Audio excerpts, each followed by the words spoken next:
Our next story is from Russia.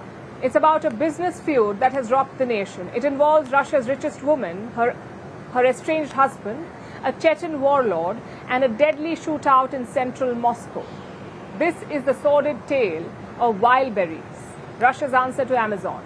Wildberries was founded in 2004 by this woman, Tatyana Bakalchuk. She reportedly founded the firm while on maternity leave with a team of just 4 people and a budget of $700. Now she's Russia's richest woman. Tatyana owned 99% of Wildberries. The remaining 1% belonged to her husband, Vladislav Bakalchuk. The family was among the richest in Russia, and things seemed to be going well. Their business was thriving, especially over the last few years. The Wuhan virus pandemic only boosted e-commerce, and then came the war in Ukraine when Western companies left Russia. So homegrown brands like Wildberries exploded. This is how Tatyana became Russia's richest woman. But she did not want to put all her eggs in one basket. So she started expanding her empire, and a few months ago, she was all set for the next move. She was about to enter the digital payment space, build an all-Russian payment system with a company called the Russ Group, which is known for outdoor advertising, things like billboards. And the deal was certainly strange because of the choice of partner, but it had the blessing of Russia's president, Vladimir Putin. So that should have been that. As part of the merger, Tatyana had to hand over a part of her fortune, about a third of it. She would become the director general of the new company, and the Russ Group head, would be the chief managing director. Those were the terms of the deal. Tatyana accepted this, but her husband did not. Her husband, Vladislav Bakalchuk, wanted to thwart this merger. But instead of going to a tribunal or the courts, he went to a unique sort of mediator, the Chechen warlord, Ramazan Kadyrov. Bakalchuk pleaded with the Chechen strongman, saying that his wife had, quote-unquote, left home and fallen in with a bad bunch. I'm not making this up.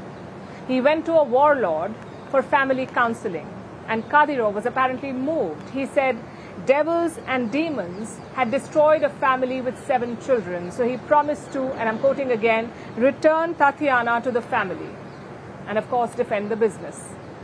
After all, even warlords care about billion-dollar enterprises. So Bakalchuk got the warlords' backing, and Tatyana wanted nothing to do with either of them, so she filed for divorce and was determined to go ahead with her business plans. The merger eventually did take place, and Tatyana was on the verge of even greater success. But then on Wednesday, things turned deadly. Vladislav Bakalchuk went to the Wildberries head office in Moscow, located a few streets down from the Kremlin. He arrived there with armed guards who proceeded to open fire. I heard the shooting. A police van was parked here from early morning, and it was clear that something was going on here. I went out and heard that there were loud screams inside the space, and the shooting was still going on. At first we thought it was some kind of holiday because of the heavy sound. Then some strangers came into the parking, and after that it started shooting.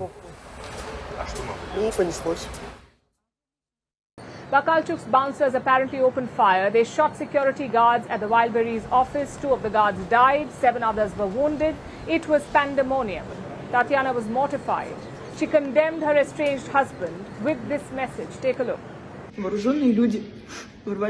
Armed people broke into our office, started a gunfight, created a debacle. Young people died. What are you doing, Vladislav? How do you expect to look your parents, our children, in the eye? How could you have made the situation so absurd? Her husband, Vladislav Bakalchuk, has been arrested now. He was picked up yesterday.